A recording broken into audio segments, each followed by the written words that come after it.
Good morning, everyone. Today's shiur on Parashat Behar Bechukotai is sponsored by Agi and Arthur Dunek. It's to commemorate the yahrzeit of Agi's mother, Zikrman Leah Bat Eliezer.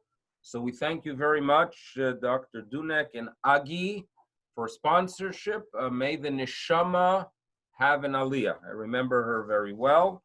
I remember visiting her in the hospital. So indeed, the neshama should have an aliyah. Parashat Behar Bechukotai. If you do have Chumash, you are welcome to go ahead and open your Chumash.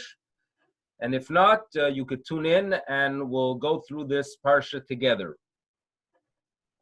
Now, Parashat Behar, as we know, starts off with the details that relate to the Shemitah, to the sabbatical year, a year when you are not to show ownership over your field because you share it with everyone. Everyone has access to your backyard, and everyone could go ahead and benefit from the sweetness of the fruit of your field and watch the beautiful cherry blooms, unless, of course, the city locks you out.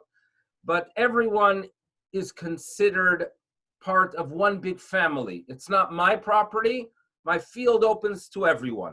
That's what Shemitah is about. And it's really a reminder that when we talk about individual property, yes, in Judaism, you own things and it's yours, and others have no right to take it from you. But we have this awesome experience called the Shemitah year of a reminder. Just as Shabbos is a reminder, and it gives you perspective about what life is about, what work is about, what your weekday activities are all about, so too when it comes to Shemitah. And that's the first section that we have in this week's Parsha. In the past, we've discussed the incredible debates that took place towards the end of the 19th and in the beginning of the 20th century, when Klal Yisrael merited a return to Eretz Yisrael, we had the question about how exactly are we going to have a Shemitah when you're trying to establish an economy. And if you're going to go ahead and tell people to break and rest for a year, that will be devastating. So we've talked about the interesting debates and discussions that took place about if there is a leniency or an allowance to sell the property to a non-Jew, perhaps not. So that's discussion number one. But now we're going to move to the next paragraph that appears in the Parsha, where the Torah tells us that after 7 cycles of the 7-year cycle, you're going to go ahead and celebrate on year 50, something known as the Yovel, the Jubilee. The Jubilee, the Yovel, is no longer in place due to the fact that, according to tradition, you had to have members of all tribes settled in their ancestral land, and that came to an end towards the end of the first temple period. We don't have a Yovel. It appears that during the second temple, they practiced the rabbinic Yovel, but we don't have a Yovel. It's not part of our count. But the message of Yovel remains. It is a time when ancestral lands return to their original owners. It is a time that slaves are free. We return to our source. And when physically Jews return to their source, for example, property returning to its original owner, or a slave returning to its freedom, its granted freedom, it is a reminder that it is a year when we could return to our source, which is our spiritual identity. And just as Shavuot is a day 50 after 49 days of counting, so too the Yovel is like a Shavuot, a return to a source, when you can really recognize who you are, what we are about. Very significant year. However, what we're going to focus on is the fact that the Shemitah and Yovel have a significant impact on the economy. And the detail we're going to focus on is one that is spelled out in the Torah, where we are told, listen, when you live in the land of Israel, at a time that there is a Yovel, whenever you sell land, it is actually a lease. In other words, there is no such thing as buying it for eternity. Because if, let's say, Shemitah or the Yovel is going to take place in 8 years from now, so when I sell a field, the buyer and the seller need to know that this is not long-term, because in 8 years, the field is going to return to its original owner. Now, this could create a problem because not everyone knew exactly when the Yovel is. I think we are more educated today. Well, it could be not. Could be we have our phones, so we could always look up on our calendars to figure out what day it is or what time it is. But imagine a time before we had calendars and before we had our phones. It would not be surprising at all if there could be a situation in the marketplace or by a real estate agent where one party knows more information than the other, right? I mean, let's face it. How does it work in some countries when it comes to properties and their value? In other words, let's say you are a good donor to a specific political party. And let's talk about the United States. It's always easier. You're a big donor to a specific political party in the United States, local. So the local congressman or the local governor of your state, let's say it's Tennessee, is good buddies with you. So there's a proposal to go ahead and develop a specific highway, right? So you, due to the fact that you're a donor and good buddies, and he comes to your parties, the governor and the senators and the House representatives come to your parties, they mention to you that, by the way, 25 miles north of Memphis, we are planning to build this new highway. Okay? What do you do the next day? You call your real estate agent and you say, those areas, 25 miles, do me a favor, buy up whatever you can there. Why? It's just a feeling I have. Okay? And obviously the property value shoots up. You had information that the seller did not. You would call it inside trading, but it's also called the way things work, unfortunately, in the imperfect world we live in. Judaism is trying to create the perfect world. The halachic system is one that is there, that there should be honesty, that when I walk into the marketplace, the buyer and the seller should have the same information. That's what the Torah wants. And it appears that the concept of the Yovel, that at some point in the future, property is going to return to the original owner, was not known to all when it is going to occur. So it's very possible that I walk into the marketplace and I, as a buyer, know that Yovel is not going to be for the next 30 years, but the seller thinks it's occurring in 15. It cannot be fair. So the Torah tells us, you know what? You got to be sure that this does not take place. And therefore, we find in Pasuk Yudalid in Parshat Behar, V'chi timkeru mimkar le'amitecha, when you go ahead and sell something to your fellow, to a member of your Am, o kanomi adamitecha, or if you plan to buy something from your landsman, al tonu ishet achiv. Don't afflict, don't cheat. Be honest in the marketplace, okay? Do that. Now, how does it relate to the discussion we have here? Because be aware, b'mispar shanim achar hayovel tikne et amitecha. In other words, the sale should be done based on the amount of years that are left. B'mispar shne tvuot, and in verse Tetzayin, lefi rov hashanim tarbe miknato, meaning take into account the amount of years you have until the Shemitah. Okay? So this is a rule that relates to what we see here, But the key is actually the following words, Al tonu ish et achiv. And this is a halacha. This is in Jewish law. No cheating in the marketplace.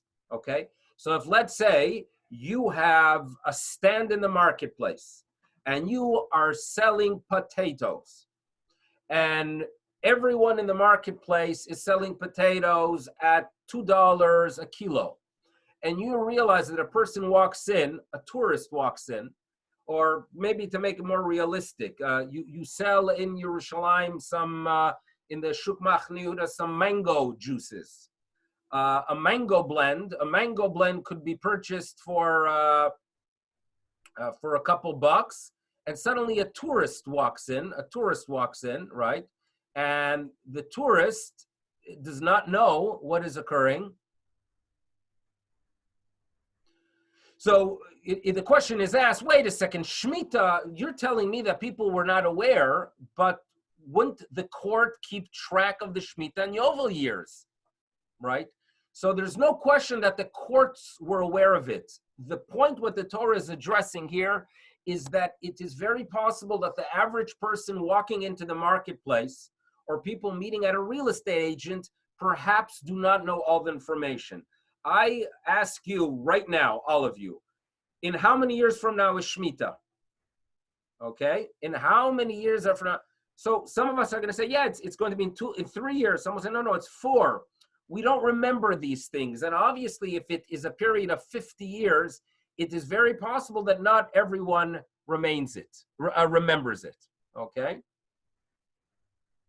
Now, key words, okay, because unfortunately there's no Yovel, but let me tell you the key words that you need to know from this section. Al tonu eshet achiv. So therefore, and this is a halachic statement, no cheating. When you sell something and you have information that the buyer doesn't have, that is a lack of honesty. And you are violating what the Torah says, Al tonu ish et achiv.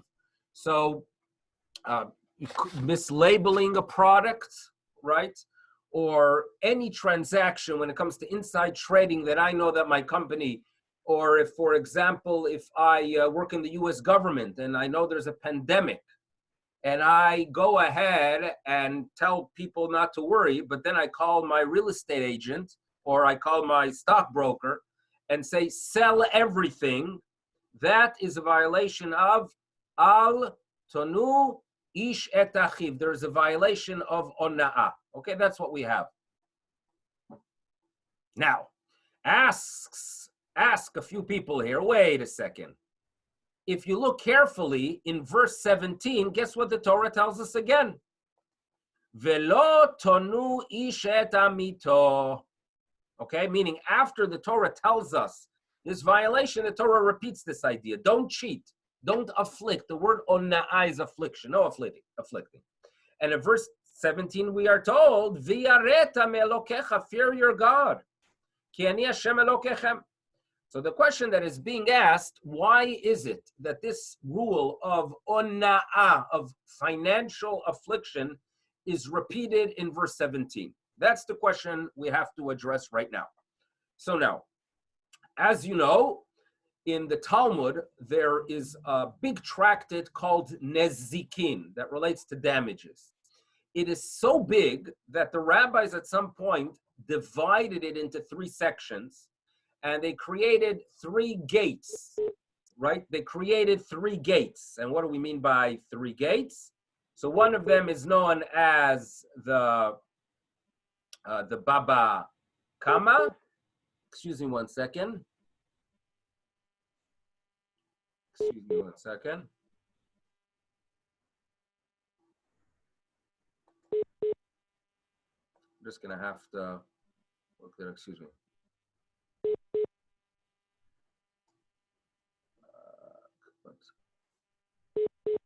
Stop share. Here we go.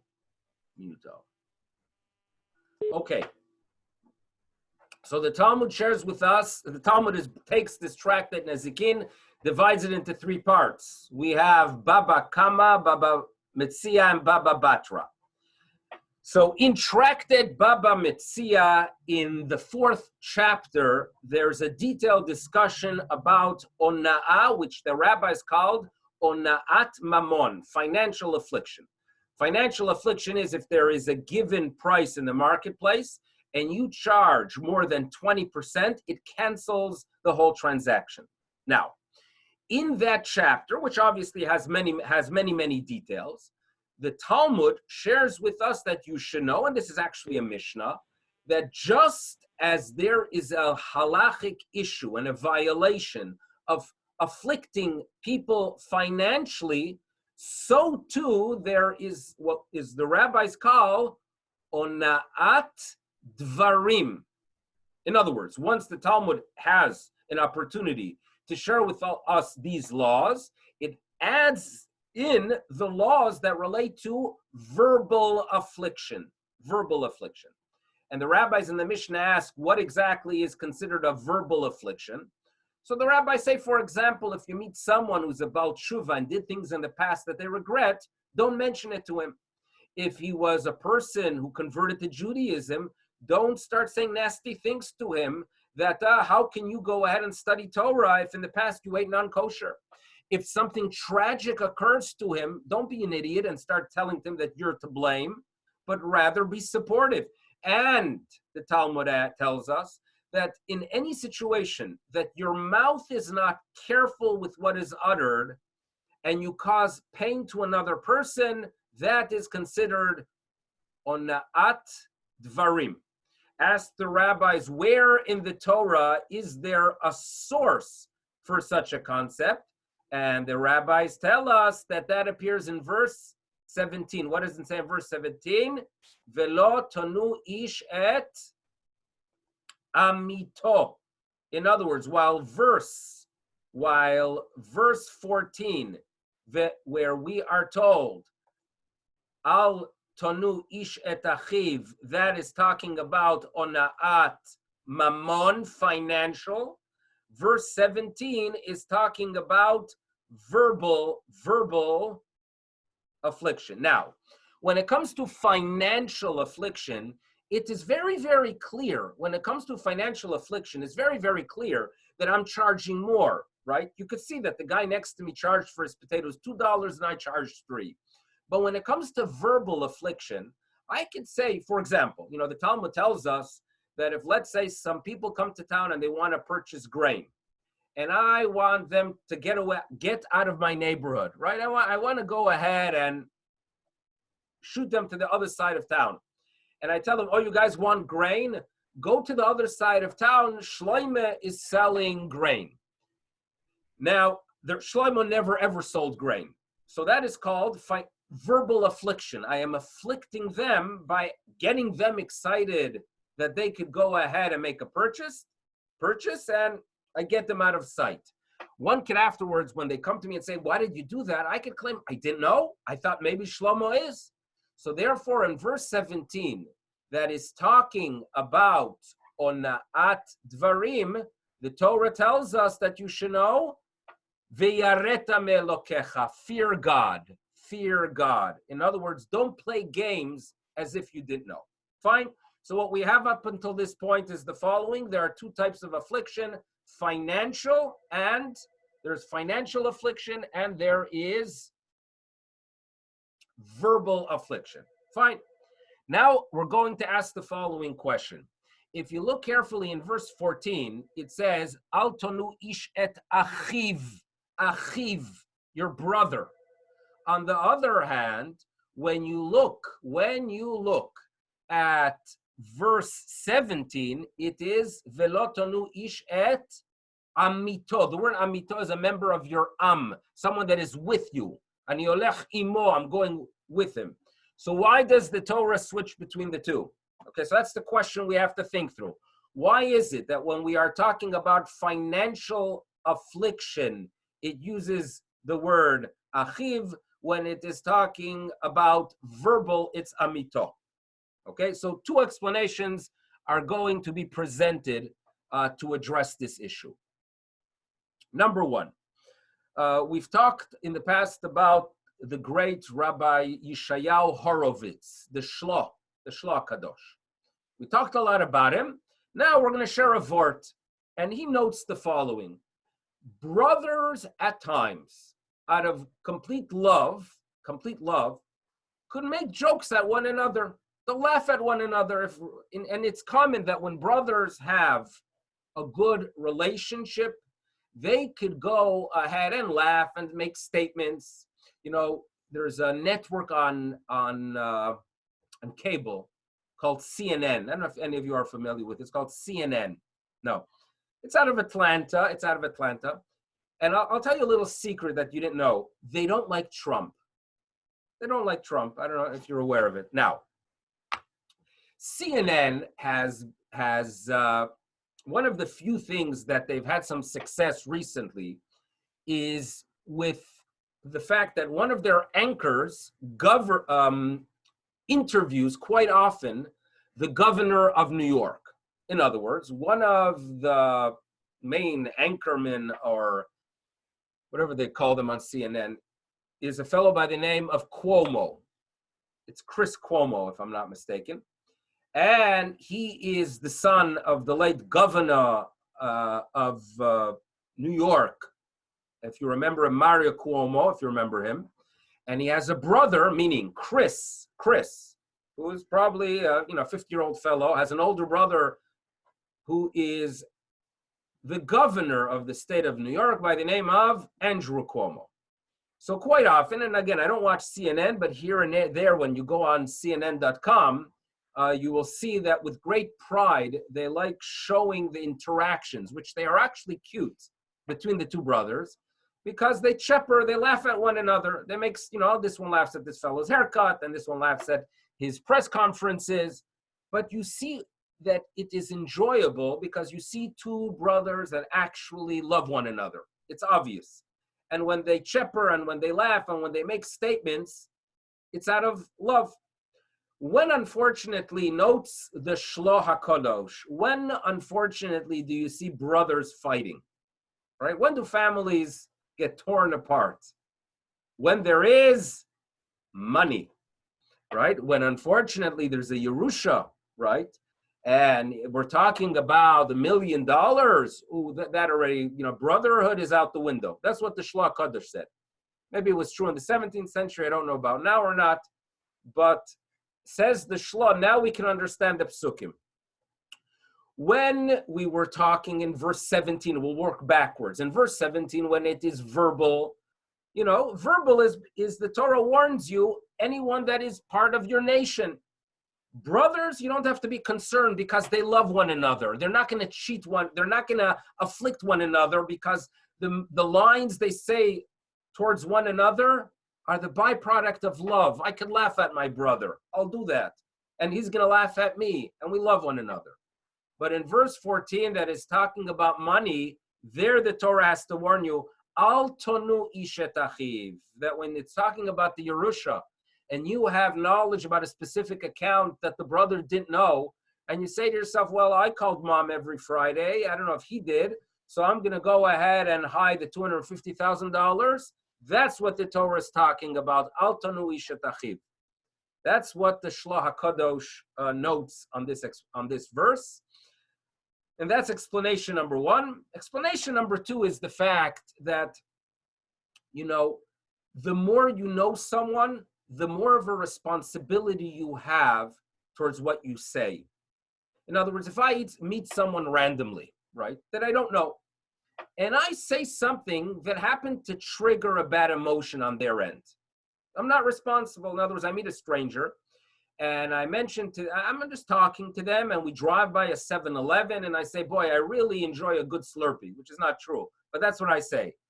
And then the person gets all upset, and I say, what happened? He says, yesterday, I happened to slip over someone who left a Slurpee on the floor. I knocked into it, I slipped, and I banged my nose. So it comes out that as a result of me mentioning the Slurpee, they are in pain. I don't have to feel bad because I don't know them. On the other hand, someone I actually know, right? Someone that I am close to, I have to go ahead and think, what should I not say? Because knowing how they work and knowing that they are sensitive, let me be careful what I utter. I have more of a responsibility when it's someone that's with me. And based on that, it works as follows. In verse 14, it's talking about financial affliction.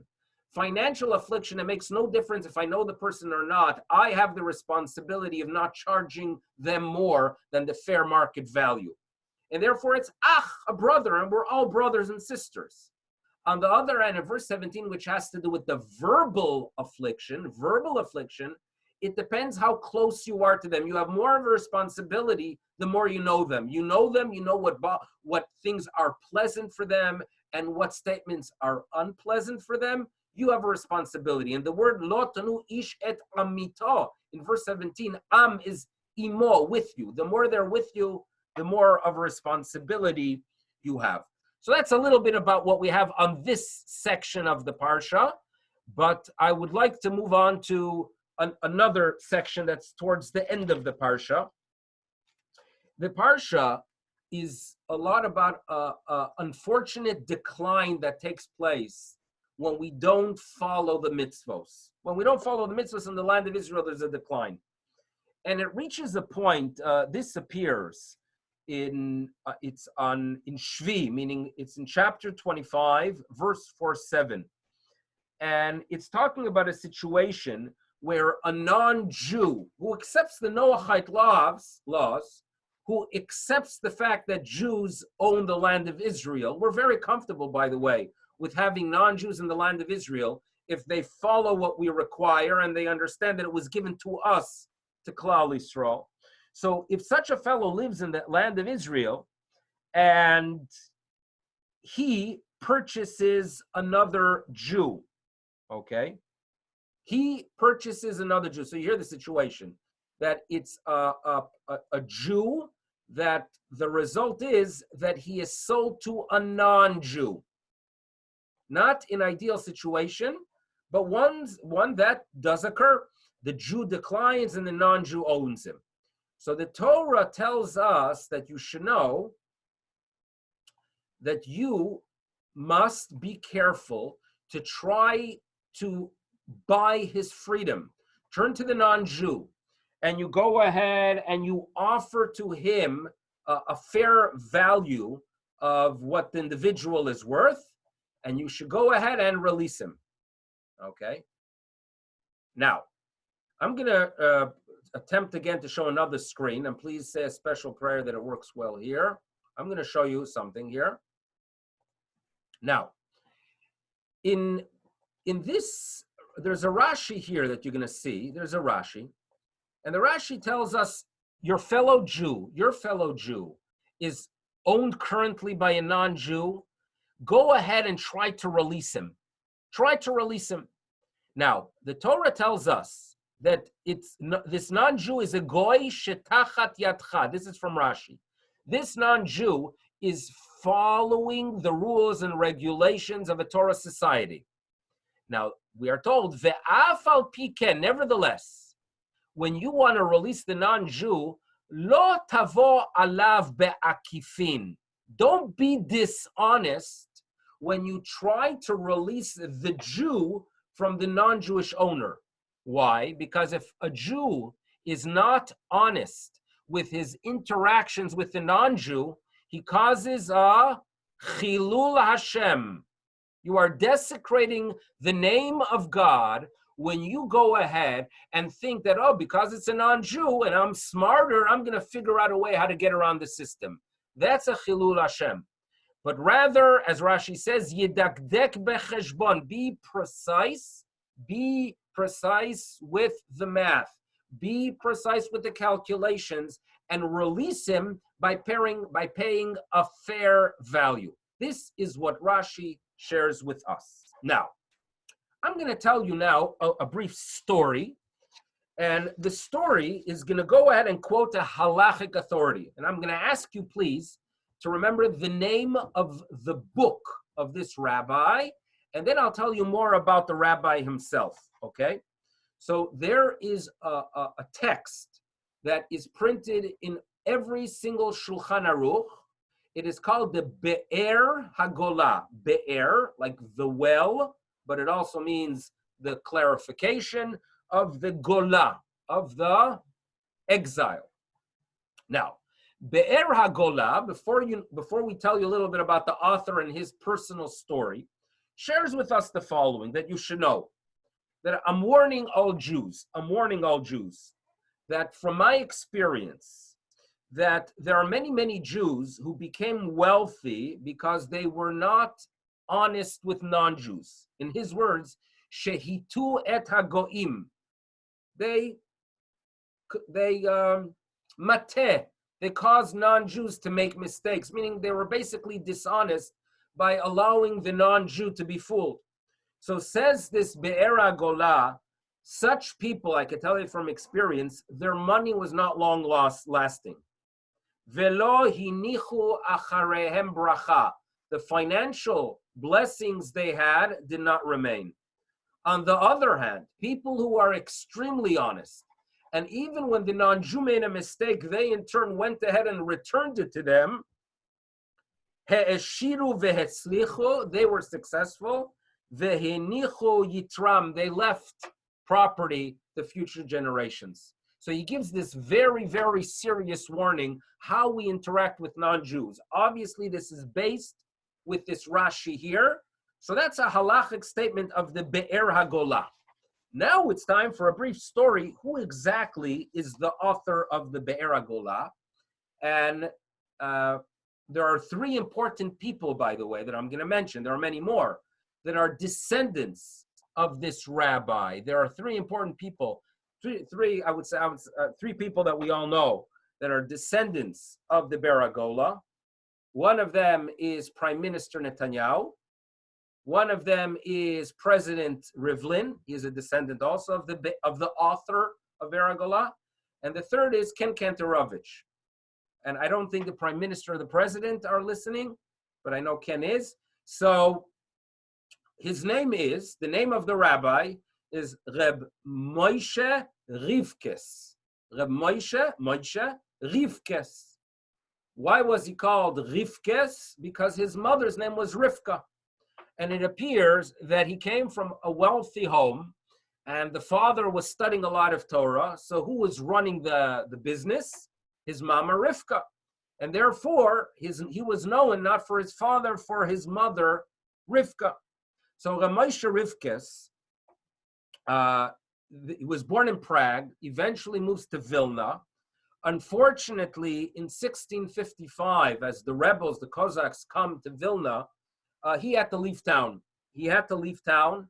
And he left with nothing. There's a record that he himself presents that what I carried with me when I had to run away from Vilna in the summer of 1655 was basically my talis, my tefillin, and a luach hashana. I took with me a luach to know when my next yontiv is. That's what he took with him. He arrives in Amsterdam a little bit overwhelmed, a little bit, very down from the fact that he is detached from his city, Vilna, but he has to support his family there. So the printers in Amsterdam ask him to please do some work for them. You are a great Torah scholar, they say to Ramosha Rivkes. We want to print now a Shulchan Aruch. But due to the fact that the Shulchan Aruch does not have sources, if you could go ahead and identify the source for everything written in Shulchan Aruch. And that's what he did. He was a tremendous Torah scholar. I would need my computer for it, my Bar Ilan computer. But Ramesh Rivkes would read a section in Shulchan Aruch and note on the side that this appears in the Talmud, in the Rambam, in the codes of the Torah. When he came to the halachot that relate to financial transactions with non-Jews, he felt that he's going to add these words,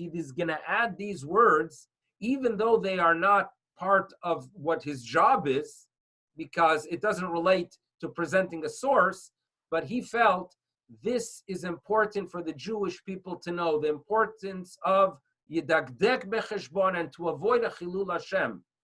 And what's incredible is that Rav Moshe Rivkas suffered so much from the Gentiles, right? He was, he lost everything in his town in Vilna. He had to remain in Amsterdam, which he wasn't interested. It was not a city that for him was one that was comparable to Vilna in any way, shape, or form. But nevertheless, he stuck to his principles. And he merited, number one, to return to Vilna and regain his property to such an extent that even his grandchildren who were studying Torah lived off the funds from the Rivkas family. And number two, up until this day, when we study Shulchan Aruch, we turn to the Be'er HaGolah for clarity if we want to find sources. Okay, so this is an incredible contribution of someone that suffered. We all have heard of his great-grandchild, the Gaon of Vilna. And the Gaon of Vilna, his commentary on Shulchan Aruch in some ways is like a continuation of what his great-grandfather wrote. Even though there are sections that the Gaon disagrees harshly with his great-grandfather, but it was the way you have a Torah conversation. For the desire to find truth, you go ahead and battle with opinions. So that's the story that relates to this Rashi. Be honest and be inspired by Rav Moshe Rivkas, that even though he suffered greatly, he warned us, 300 and something years later, to stick to honesty whenever possible. Now, we have two parshas this week, and I think it's appropriate to go ahead and turn to the next parsha, which is Bechukotai. Okay? And Parshat Bechukotai, our brief discussion, is going to go ahead and share a statement by the Ibn Ezra. The Ibn Ezra was one of the great commentators from the 11th and 12th century. He was a mathematician and an astronomer. And there is actually a crater on the moon that is named after the Ibn Ezra. I saw this online, so it must be true, right? That there's a Ibn Ezra crater. And how often can you say that you open a Chumash, right? You open a Chumash, you see a commentator on the Chumash, and then you could go ahead and look at your telescope and spot a crater on the moon. I think there should be a shul trip one day to visit the Ibn Ezra crater. Now, the insight of the Ibn Ezra I want to share with you relates to some attitude that appears by some, and it works as follows. Parshat Bechukotai starts off with a series of blessings that are bestowed upon the people of Israel when they fulfill Torah or mitzvos the way we should. We're going to go ahead and have abundance. We're going to find meaning. In other words, abundance without meaning is worthless, right? There are many tragic stories that are the byproduct of people that have a lot, but find no meaning. We have meaning. We are attached to the source of all good. And we have a few verses that appear in the beginning of the parsha. It's basically about 10 verses. And in these 10 verses, we are told a lot of good is waiting for the Klal Yisrael when they do what they are supposed to. From verse 14 all the way till the end of the chapter, which is a good over 35 verses, we have the curses, the admonition, where there's a warning that if we do things bad, God is not going to allow us to be in his homeland and remain there if we don't live the way we are supposed to. Now, if you do the math, the verses that talk about the good vis-a-vis the verses that talk about the bad are about a quarter. And how much more so if you turn in Parshat Ki Tavo, in the book of Devarim, where there is a much longer and more detailed admonition, we have, unfortunately, many more verses for the bad. So someone could have the attitude and thought that God Almighty gives limited good and a lot of bad. So Ibn Ezra addresses that. And I'll quote him. And he says, you should know, Rekei moach. Rek is empty. Moach is the brain. So the Ibn Ezra calls people who make such statements like the one I just did, Rekei moach, people with empty heads. What did the empty head say? Ki haklalot rabot mehabrachot, that the curses are far more than the blessings. So says Ibn Ezra, this is not true. That is not true at all. Because the brachot are presented as a general statement. On the other hand, the klalot are given in details. That's what he says. And to get this idea, to present this idea and realize how important it is, another commentator, the Rabbeinu Bachya, says the following. He shares a midrash. The first letter in Parashat Bechukotai, the first letter in Parashat Bechukotai, the one that introduces the good times, the blessing, is an aleph.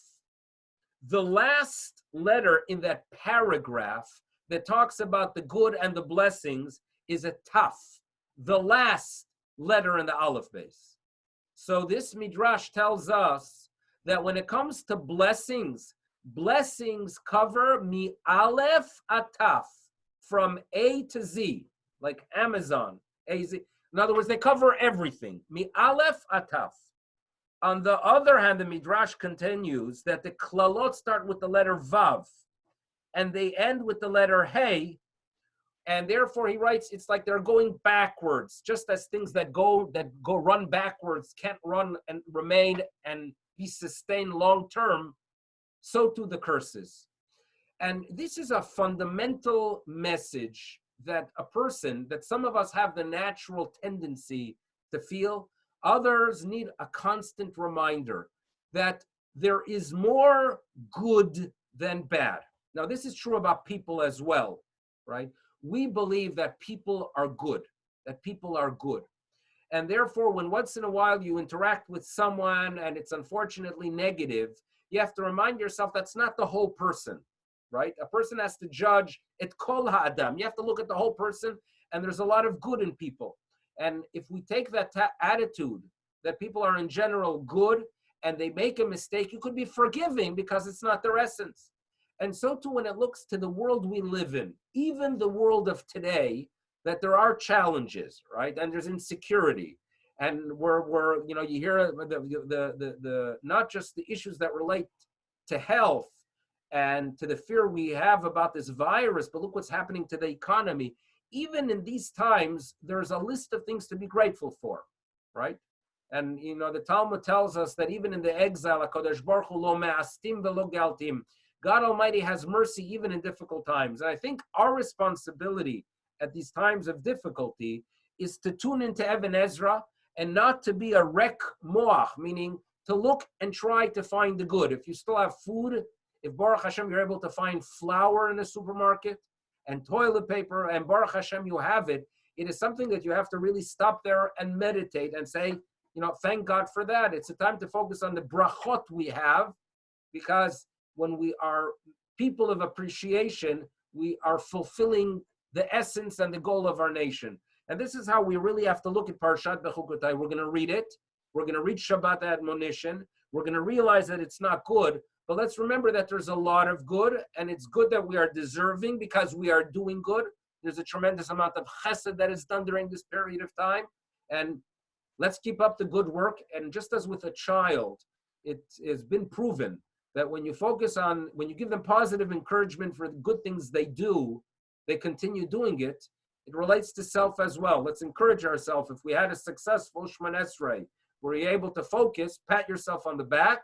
And if you had one that wasn't so successful, tell yourself, well, I was successful part of it, and I'm going to go ahead and expand the successful part.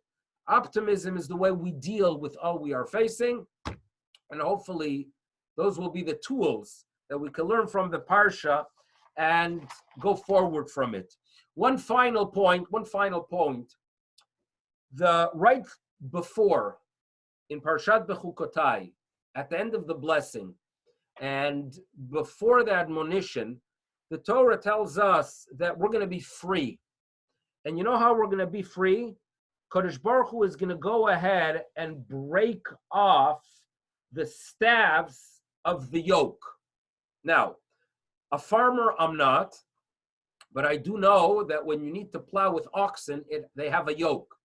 The yoke has always been the symbol of a burden that you have to fulfill your job.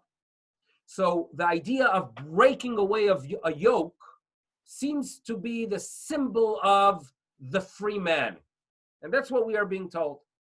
But what's difficult is that in Judaism, we always talk about Ol Malchut Shamaim, that we are supposed to carry the yoke of heaven. So it's fascinating. We're always talking about breaking a yoke, but then we consider ourselves to be great beings when we carry the yoke, Ol in Hebrew with an ayin, Ol Malchut Shamaim. So which one is it? So one of the most beautiful statements I've seen is from a Rabbi Yisrael Lifshitz, lived in the 19th century, passed away in 1860. He wrote a commentary on the Mishnah, which I quote often, and you're going to hear more about it, God willing. So Rabbi Yisrael Lifshitz tells us that it is important to look at the yoke of Torah mitzvahs as the golden yoke. He calls it the Ol HaZahav. Ol HaZahav. And I like those words because responsibility is not always bad. Responsibility is good. If I have a responsibility of something that's valuable, right? Doctors take pride in what they do. There's a great responsibility there. It's viewed as something to carry with pride. So therefore, it is a yoke that is viewed as a golden yoke. I like those words. And at one point, a few years ago, I asked myself, I wonder if Rabbi Lifshitz is the first one who uses that term. And my little bit of research, and I would be more than happy if others participate in this research, my little bit of research indicated that the term golden yoke was used first by Shakespeare. Shakespeare uses those words, the golden yoke, and it's not so far-fetched. Rabbi Lifshitz, who is extremely knowledgeable in the science and the arts, in astronomy and math, he was also familiar with literature. He borrowed it from Shakespeare. So we can even learn something from Shakespeare today. But it is an important attitude towards Judaism that we carry a responsibility, but it's golden. It is something that's valuable. And I think it's an important part of our Judaism, to do things, take it seriously, but feel lucky and a privilege, and with a good attitude to do good things. I thank Agi and Arthur again for sponsorship. I thank you all for participating in this shiur, and everyone should have a good day. I'm gonna unmute